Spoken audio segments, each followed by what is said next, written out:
Hey guys, how's it going? Today I want to talk about something, I guess, a little more serious than just a new, simple deal or a CGEB update. And I wonder, like everything that the government does, that this topic is also going to be more controversial, even though it's essentially the same thing we've had in the past. So Canada Groceries and Essentials benefit. Let's take a look. In July 2026, the Canada Groceries and Essentials benefit CGEB will replace GST HST credit. Under the new program name, payment amount will be increased, but the eligibility payment calculation and structure will be the same as the GST HST credit. Quarterly payments amounts will increase by 25% for 5 years from 2026 to 2031, starting in July 2026. Oh my goodness, that was terrifying. Typical reaction when reading about government benefits, but yes. So again, if you have been receiving GST/HST credits, you will be now receiving this with a little top up that we'll look into in a second here. The biggest controversy is, as always with this kind of programs, is the eligibility. With grocery prices across the country skyrocketing in the past few years, and not just the grocery prices, I mean, we got gas, we got insurance, property taxes, rents. Everything has been increasing. And when the government releases this benefit, but only part of the population is eligible for it, it usually does become controversial. And I guess we'll see that on Reddit very quickly. But before that, I just wanted to get an official understanding of what's going on here, whether it's a new program, this kind of stuff, before we jump to all this opinion-based discussions. So these measures will provide increased financial support to more than 12 million Canadians with low and modest incomes to help manage the cost of everyday essentials. And I mean, this is a great intention in theory, and it makes sense to support people, again, with low, modest incomes. But I think here the issue is where the cutoff actually starts and how the amount is not adjusted depending on how much you make, for example. It just cuts off. If you make, let's take a look here, how much? So eligibility criteria, I remember it was something like, yeah, okay. So as an individual, if you make $57,000, you don't get a penny. If you make $56,000, you essentially get $1,000 from the government. And of course, there is 1 child, 2 children, 3 children, 4 children. And of course, there is common law. I mean, by no means is this amount high, especially in 2025 when, everything has skyrocketing prices. But just the fact that this is the upper limit, so if you make $57,000 again, you still get taxed, but you get essentially nothing for this credit from the government. I'm not quite sure if this amount is going to change in 2025, now that we just filed our taxes, but we'll see. And of course, the benefit amount will be calculated using the same rules as GST. Your payments for July 2026 to June 2027 will be based on the information from your 2025 tax return. For the benefit period from July 2026 to July 2027, you can receive up to $679 as a single individual, $890 as a married or have a common law partner, and eligible child under 19 to 34 per child. So, of course, $679 as a benefit is not a life-changing number for the families or for individuals either. Definitely support them. And of course, note that this is a replacement of the current benefit. So I think it's a 25% top up. So if I know my math is not necessarily correct, but if we just 679 minus 25% it, so of course this math might not be ideal, but just bear with me. Let's say $500 and now they're getting 679. So a bump of $100 is not necessarily significant, especially over the course of the year, but I suppose any help counts, right? And of course, I think the big one is this one-time top-up payment that everyone's been talking about, or like all these news articles I have here. And it will be provided starting on June 5th, 2026 to people who are entitled to receive the GST HST credit in January 2026. So, I mean, this is it. This is the article. Did you find what you were looking for? Absolutely. Thank you. Yeah. Let's take a look if there's any good reporting on this topic. Okay. So same stuff. It's a part of the government new benefit, which will replace the existing GST HST credit. Anyone who is eligible will be eligible for this one. Okay. So combined, a family of 4 could receive up to $1,890 in 2026, and a single person could receive up to $950, including the top-up. Benefits will be indexed to inflation. This is great. And of course, here we see the prices of ground beef, whole chicken, bacon, butter, milk, yogurt. And I feel like this is not the greatest representation of what's been happening. It looks like everything's actually pretty stable, except I guess ground beef has been going up. But I wish they started this graph in, 2021. Because the prices were, I shouldn't say half, but the prices were a lot lower. Our government understands this, and that is why today we are taking action. As announced earlier, the new Canada Groceries and Essentials benefit will provide direct relief to more than 12 million Canadians, helping to offset the cost of groceries for working families. Right. So, I mean, we can watch the whole thing. I don't know if it's going to be anything very useful besides what we've read before, but let's give them the benefit of the doubt. Let's see. That individual will receive about $950 for the 2026-2027 season. Let me give you another example. People that are used to getting 4 payments a year of $250, that's $1,000 per year they're used to getting. They will receive on June 5th, $500. That is 50% of the $1,000 they receive for that year. Okay, great. The delivery is really dramatic. I guess he clarifies it for everyone, but yeah, everything we've seen here so far is kind of what he's talking about in the video. And then here they're talking about reported price. Some basics at the grocery store have jumped since the start of 2026. Whole chicken cost $8.57 kilogram in February, more than $1 from a month before. This is quite serious. My favorite one is this guy.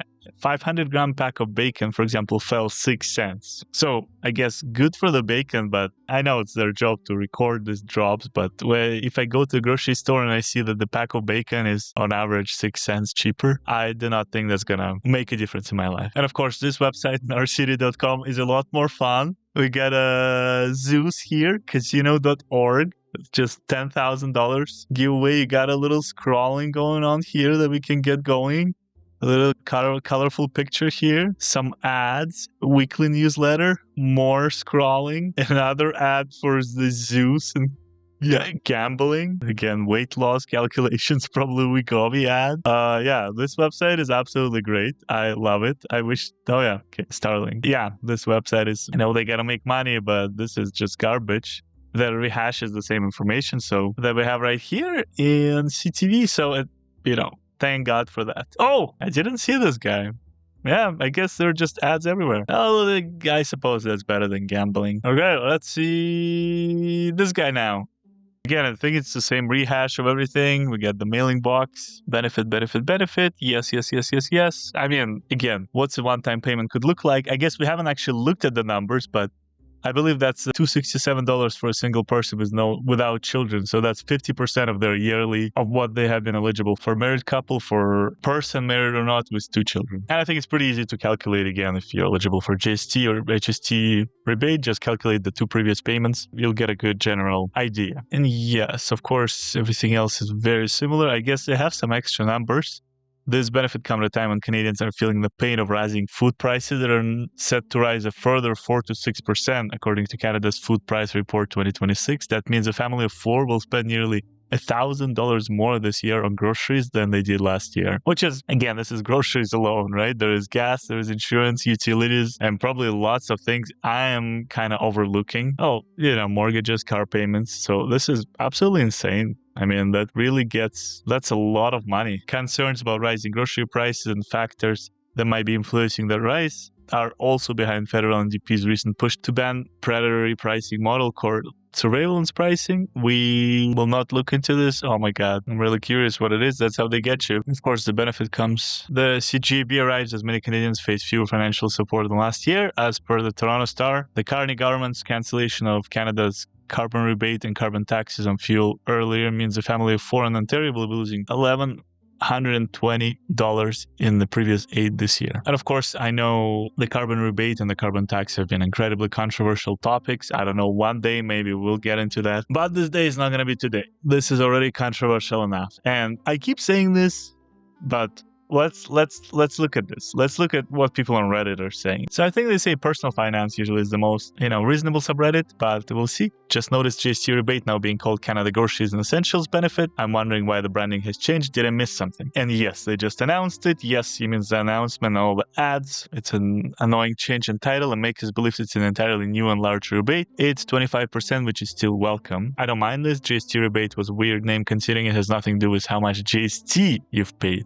It's a low-income benefit and always has been. That's a good point. And okay, I think we're starting here. Why hasn't CRA kept the GST moniker rather than change it to grocery benefit? Because grocery benefit make it sound like they actually are concerned about helping low-income Canadians, which is a complete lie. GST came out in 1991, and the government at the time stated it would only be a tax for 1 year. Right. Here we are 35 years later and still paying GST. Lies, lies, and more lies. I remember when GST came about, as most Canadians were up in arms about it. Of course, it's all trickery, like we're stupid. And wow, I'm gonna be honest, I did not know this about GST. Okay, yeah, I guess the goods and services tax is a consumption-based tax implemented in Canada on January 1st, 1991 at a 7% rate, now 5% to replace manufacturer's sales tax. Okay, manufacturer's sales tax was replaced by the 5% GST in 1991 to eliminate hidden tax cascading. Modern manufacturing is subject to GST, HST on final consumption with input tax credits, allowing businesses to recover tax paid on inputs. Provincial sales tax exemptions exist for production machinery. And of course, I found a big article on this topic, which I will not go through right now in this video. Let's just get back to Reddit, but I will definitely do so once I'm done recording this. So again, it's mostly civil. I do love this subreddit when it comes to this. You're right, it's an upgraded, boosted version of GST. Would increase for next 5 years. But here and there, rather than giving out grocery benefit, which by the way is limited to X income threshold, why not regulate grocery prices, at least the essentials? We know in the fact that increases are corporate greed rather than inflation. And this is, I think, one of the biggest ones. Again, as I mentioned earlier in the video, this benefit is helping 12 million Canadians, or more than 12 million Canadians. But what about the other 28 million Canadians? And of course, there are a lot of high-income ones, there are a lot of middle-income ones, and I guess middle-income Canadians are the ones mostly feeling sidelined because while there are people making, again, millions of dollars a year, there are also individuals who make $57,000 a year as opposed to the $56,189 cutoff. So what do they do? They still pay taxes to the federal government, but they receive nothing back, at least when it comes to, grocery support. So this is kind of a tricky middle ground, and a lot of people are discussing this. And again, some people say because price controls don't work outside the context of total war and has been proven time and time again across all jurisdictions to have tried it all around the world. And I think we got something like this going in New York right now with the new mayor, right? Mad Money was kind of state-sponsored grocery store. So I guess we'll see how that goes. And your essentials such as eggs and dairy are in fact regulated very heavily. That is why they're so expensive. The input cost increases on beef production have been very, very high. If you think the government is going to magically regulate the price down below production costs, that's how you get empty shelves and financially kill the beef farmers. And the list goes on. And of course, a lot of opinions here. Wouldn't expect this from PFC, but here we are because price controls and government meddling in markets is unbelievably stupid. Some would agree with that. Some would say that, truly free markets don't exist, right? And that's a lot more difficult to implement rather than cutting a check. Okay, that makes perfect sense. And now this one is a Canada Revenue Agency subreddit. Here, Canada Grocery and Essentials Benefits one-time top-up payment amount incorrect. They're trying to figure that out. And they literally do have a question. My total 2026 GST HST credit amount is $351, so one-time top-up payment should be $1762. According to CRA, a single individual with no children should receive $267. I'm receiving far less, so I'm concerned if I made an error when filing my taxes. A very reasonable question. Again, we'll see more and more of this as this new benefit comes up. I know other recipients who are receiving $267, and she's a single individual with no children as well. And of course, there is a great response back. Your math is right, as nothing is wrong. The credit itself is income tested. The 267 figure in CRA News release is an example for a single person with $25,000 in net income. And of course, this is another really great comment, how it makes perfect sense. And then, here we're delving back into, just take it, money out of nowhere, liberal government is good.